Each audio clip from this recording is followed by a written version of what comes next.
I think if you look at the breadth of Mike McCarthy's time in Dallas, it actually looks pretty good. All right, welcome into the Breer Report for January the 13th. Wildcard weekend is not quite in the books yet. 5 down, 1 to go. We get the Rams and the Vikings tonight in Arizona. We will have the full completed slate of divisional round games around midnight tonight. An exciting weekend of divisional round games, and we will be getting into those here in a little bit. But we're going to start with our first topic for the day, which is the breaking news that Dallas and Mike McCarthy have decided to part ways after 5 years together. A very awkward situation where the rarity of a coach playing out his contract happened, and it's not the first time it's happened in Dallas. It happened with Jason Garrett twice, actually. This is Jerry Jones playing out his coach's contract again. Mike McCarthy, of course, was not unprepared for this situation. It's been a storyline for a couple of years now. He hired a new agent in Don Yee this year to handle this for him, and ultimately they can't come to an agreement. There was a dispute over the length of contract. Never really got close to re-upping. And so now, a week into the beginning of the spinning of the coaching carousel, Mike McCarthy's a free agent and the Cowboys are looking for a coach. Now, we can start with McCarthy himself. I think on balance, he did a really good job in Dallas. Won 12 games 3 years in a row. Really kept the Cowboys competitive this year, even though he lost Dak Prescott for the season early in the year. Went without Dak Prescott in spots. CeeDee Lamb was banged up. I think if you look at the breadth of Mike McCarthy's time in Dallas, it actually looks pretty good. And if you look at the breadth of his time as a head coach in the NFL, over 18 seasons, I believe it is now, it's actually done a really good job. His resume is pretty comparable to Mike Tomlin's resume. So I would expect there will be interest in there. I'm not saying he's going to land a job, but the obvious connection he would have would be to the New Orleans Saints. Now, the Saints, I've heard, have had an interest in him. Mickey Loomis, I think has wanted experience in that role this time around. He's also preferred to have somebody that he has some level of background with. He'd like to bring in a known commodity. And Mike McCarthy checks both those boxes. Obviously, 18 years of head coaching experience is plenty. Having done it in 2 places is a plus. The fact that he did it for 2 iconic franchises in the Packers and the Cowboys. And then there is a relationship there. McCarthy was the Saints offensive coordinator from 2000 to 2004, which coincidentally were Mickey Loomis's first 5 years with the team. So I would be surprised if there's not at least some interest there from the Saints in hiring McCarthy. Whether or not it happens again, I don't know. There's also been the link there that's been put out there between the Bears and McCarthy as well. So, not 100% that McCarthy winds up getting a second shot or a third shot to be a head coach. But I think that those opportunities to at least vie for one of those jobs are going to be out there. As for the Cowboys, there are some interesting paths they could take here. Do they go back into the well and look at some of their old connections, like somebody like Kellen Moore, who Jerry Jones for a while had viewed as the future head coach of the Cowboys? Do you try to get him back from Philly? He spent a year with the Chargers. Now he's spending this year with the Eagles, and he's acquitted himself pretty well. Based on what the Eagles have done over the course of the year, based on what they've been able to get out of the running game the year that Saquon Barkley's had. Obviously, the passing game's got some issues. I don't know that that's as much, on the shoulders of Moore. So I think, you look at the job he's done in Philly, he did a pretty good job with the Chargers, even though that staff got fired. He's a guy who you could look at as somebody who could come back and be the head coach in Dallas. You could look to the college ranks. They've long had a relationship with USC coach Lincoln Riley, who I think would welcome the opportunity to take a shot at the NFL. Steve Sarkisian's another name to keep an eye on. He's right there in Texas, of course. He does have NFL coaching experience.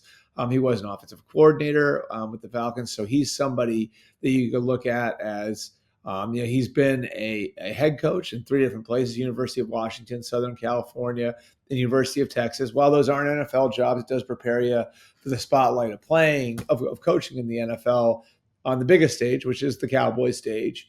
And he'd probably be able to bring a lot of new ideas to an organization that's obviously been doing things its own way for quite some time. So I think, you look at the Cowboys situation, it'll be a relatively wide open look at the field. And I think they could get creative and think a little bit further outside the box. Last time You look at the guys they interviewed, Marvin Lewis, Ron Rivera, ultimately they hire Mike McCarthy. It was all guys with a lot of experience.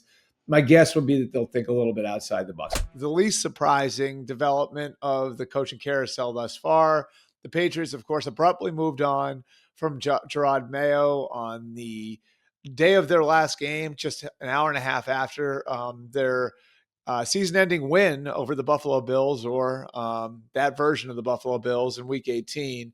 They moved on from Gerard Mayo. A lot of folks across the NFL thought it would mean they'd quickly move to Mike Vrabel. That's exactly what happened. And really, I have two thoughts on this one. And they don't have to be mutually exclusive. You can love the hire and hate the process.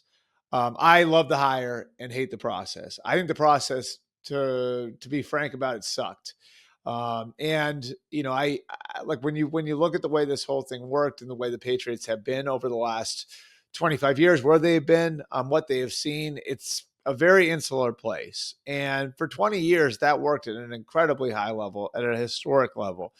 With Bill Belichick as the head coach, Scott Pioli, the head of personnel, after that, Nick Caserio, they rolled. They basically won the division title every year. I think it wound up being 17 of 19 years. If you look at the breadth of it, they went to AFC championship game after AFC championship game after AFC championship game. They played in an incredible 9 Super Bowls. They won 6 of them. So the way that they came off the Bill Belichick era is to be expected. This is how most dynasties react when they come off of a great coach or a great quarterback. They try to do everything they can to extend their period of success, and they did that in going to Gerard Mayo a year ago. But I thought even then the process wasn't great. Yes, they wrote the succession plan into the contract. Yes, I felt like Gerard Mayo had a very high ceiling as a coach. It was absolutely a year or 2, maybe even 3 before they expected to do it. But setting things up the way that they did, they cost themselves a look around the league at the way other teams are doing business. Again, they did things one way for a quarter century. And the reality of it was that over that time, the NFL evolved and changed in a lot of different ways and moved past the model that Bill Belichick was hired into. And the way it was set up under Bill Belichick is the way a lot of teams were doing it in the 90s, in the early 2000s, where the head coach had the final say over everything, where the head coach was the king of the castle. But over time, those things have changed. And Belichick was so capable of doing things that way because he was capable of doing so many things. There are very few coaches that can do as much as Bill Belichick was able to do. And even now, if you were asking Bill Belichick to run the sort of operation, say the Eagles or the Ravens or the Rams or the Niners have, he wouldn't be able to do it. It's just too big a job. And so, I think even last year, even coming out of the 23 season and elevating Gerard Mayo, they cost themselves by creating the succession plan, the chance to look across the NFL and see the way other teams do business.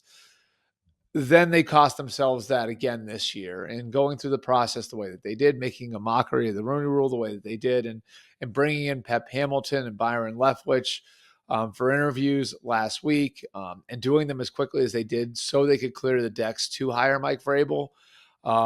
They cost themselves the chance to look at a lot of other qualified candidates.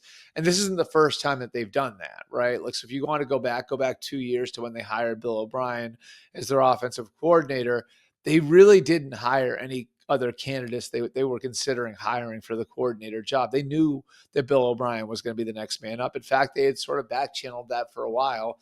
And so they interviewed Adrian Clem, who became their offensive line coach. They interviewed Keenan McCardell, who they were never getting out of Minnesota in a position coaching role to fulfill the Rooney Rule. Then they hire O'Brien. That's 1. 2 would be Mayo last year when they didn't have any process because of the succession plan. 3, last May, they elevated Elliott Wolf into the top personnel position without really opening that one up. They interviewed Brandon Hunt, Samir Suleiman, and then hired and then quickly turned around and hired Elliott Wolf as their head of personnel. And now this is the 4th time they've done this. So when do the rules apply to you? When do you need to go through a process? I look back at the Chargers process last year and I see a situation where the Chargers were expected from the very beginning to look at Jim Harbaugh seriously as their head coach. And they interviewed 15 guys for the head coaching job. They interviewed 9 guys for the general manager job. And they wound up back where they started, where everybody thought they would end, which was on Jim Harbaugh as their head coach and getting a general manager in Joe Ortiz that paired with Jim Harbaugh. He, of course, had worked for Jim's brother, John, in Baltimore. But they were better off for having gone through it. And I think the Spanos family would tell you that. They learned a lot about the way other teams do business. They were able to pick up a lot of things about the way the rest of the league operated. And in doing so, they were able to support Jim Harbaugh better because they had gotten that look across the NFL. And it also gave them a chance to look inward at their own organization and give all these coaches and these general manager candidates a chance to look at what they had done and criticize what they had done and tell them what they would do differently. And so they had the bones of what they wanted to set up for Jim Harbaugh and Joe Ortiz in place. They could have given Mike Vrabel that by going through the process. So that's the first piece of it. Is I think the process sucked, and I've been very open about that. I think it was a sham process. It made a mockery of the Rooney Rule, and it was also passing up the opportunity to make your organization better and give Mike Vrabel a better chance to succeed. Now that said, here's the flip side of it. They absolutely nailed this hire. Mike Vrabel is a home run hire. I think Mike Vrabel is exactly what they need. I know a lot of people will look at Drake May and say, you got to find somebody to coach the quarterback. I think Mike Vrabel will be able to find that person to coach the quarterback. And I think this is more than a one-person problem for New England. So going and hiring somebody to coach one guy wasn't going to fix all that was wrong with the organization. And this isn't just Gerard Mayo. It was way more, again, than a one-person problem. There were bigger issues within the organization. And that's why I think the next string of hires is going to be important too. Is like, you got the guy now who can turn your culture. You got the guy who's going to be able to reestablish a standard. Now, are you looking at this as Bill Belichick 2.0, where you're going to put the old system in place and you don't have to hire new people or create new departments or do things the way that the most successful teams in the NFL are doing them? Or is this just the first move in a string of them where you're going to create a support system and an infrastructure around Vrabel that is up with the best organizations in the NFL? Because the Patriots very clearly aren't in that class anymore, and they haven't been for a while. I want to jump into both conferences' playoff picture. We'll start with the AFC. And I think what we're seeing in the AFC right now is a very clear delineation between the elite and then the next group. And that elite has been the same for the last few years. You have Cincinnati when they've been up there. So they've dropped off for a year. But you have Kansas City, you have Buffalo, and you have Baltimore. All three of those teams, I think have created separation between themselves and the rest of the conference. Part of it, of course, is the quarterbacks, Patrick Mahomes, Josh Allen, Lamar Jackson. All those guys have played at an MVP level this year. All three of those guys, I think, are capable of winning multiple championships. We've already seen it with Mahomes, not with the other two yet. And this weekend showed that Buffalo, as much progress as Denver has made, is clearly a step ahead. That Baltimore is clearly a step ahead of Pittsburgh in the AFC North. And I think Kansas City, of course, is in that group. Now, the interesting twist to this one is where Houston stands. Because I think what we saw, and I talked to a couple of Houston people over the weekend on this, I think what we saw is Houston has the core of a team that can compete with that can level up to that pedestal, that can get up and eventually compete with the Kansas Cities, with the Buffaloes, with the Baltimores. But it's going to take a couple things for that to happen. It's going to take CJ Stroud to play at a high level. It's going to take the offense to operate at a high level. It's going to take the offensive line to play better than it has. Obviously, health affected them at receiver. They were able to get better production out of the position. Xavier Hutchinson, who's not Tank Dell, who's not Stephon Diggs, was able to make a big play to help turn the ship on Saturday against Saturday against the Chargers. So you start to see some of those things. And the defense was fantastic. And you see Daniil Hunter and Will Anderson on the outside, and what they've got now at the corner position with Derek Stingley Jr., who may be the best corner in football. maybe right behind Patrick Surtain, and then opposite him a rookie and Kamari Lassiter, and a defensive coaching staff with D'Amico Ryans and Matt Burke that is really pulling on all cylinders. That's a team that's capable of being scary.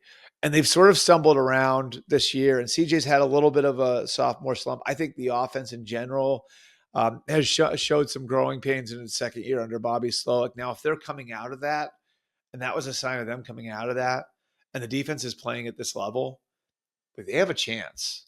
Like, and I'm not saying they're going to go into Arrowhead and win, but I don't think it's totally out of the realm of possibility that if they can carry over the performance that they had this week, I think that team has the talent, the ability to compete, even without Diggs, even without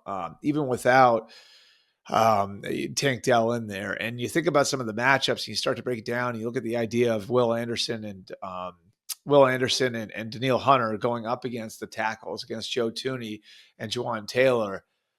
You can get yourself to a place where that could be a competitive game. So all four of those teams, I think, again, have some championship infrastructure, three more than the other one, because Houston hasn't really been there yet and isn't as established as the other three, but should be an exciting divisional weekend.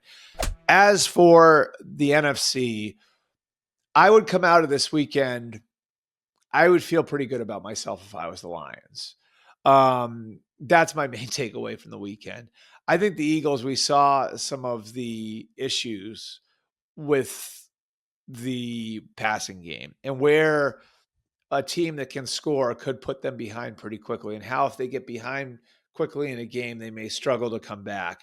The Packers really focused early in that game on making it a drop back passing game, and they really and really forced the Eagles defense to carry the day. There was a point with 5 minutes left in the third quarter where Jalen Hurts had 39 yards passing. I think you saw some of the old frustration bubbling back up. So you sort of wonder where the Eagles are. You've got the Commanders, who they're a fantastic, fantastic story. But are they there yet? I don't know. Like, I'm not sure like that they would be able to hold up, against a Philadelphia or Detroit in a playoff setting. Then you look at what we're going to have tonight with the Vikings and the Rams, and both those are really good teams. But again, like we saw what happened with Detroit, that it wasn't even like full strength in a high leverage situation, how they were able to play against the Vikings, and the Rams have been sort of up and down over the course of the year. So where I think on the AFC side, you come out of the weekend and you say, man, like, even with Houston, you can kind of get to a point where you see all four of them. You can see all four of them finding a way to get to New Orleans. On the NFC side, it feels a little bit more like we have a clear favorite. All right, I appreciate you guys coming out always. Again, like, thoughts with everybody in Los Angeles. Hope all of you guys get to enjoy the Rams and the Vikings tonight. Also a huge shout out to the Rams and the Vikings and the Cardinals for all their efforts they made to put together a product tonight that we're all going to get to watch. That I think is going to honor some of the first responders in Los Angeles. I am the son-in-law of a former fire chief. I know the incredible work that those people do, the incredible people that 99% of the firefighters you'll meet are. And so, for me, heartfelt thoughts with everyone who's on the ground and fighting the fires in Los Angeles. Again, like, I think everybody's thoughts out there are with all of you guys. And we will be back in midweek with another mailbag, and then we'll be previewing divisional weekend when we get to Friday there. Be sure to come back. We'll be there all week here with a couple of Breer reports, and again, with a ton of content coming on the mmqb.com.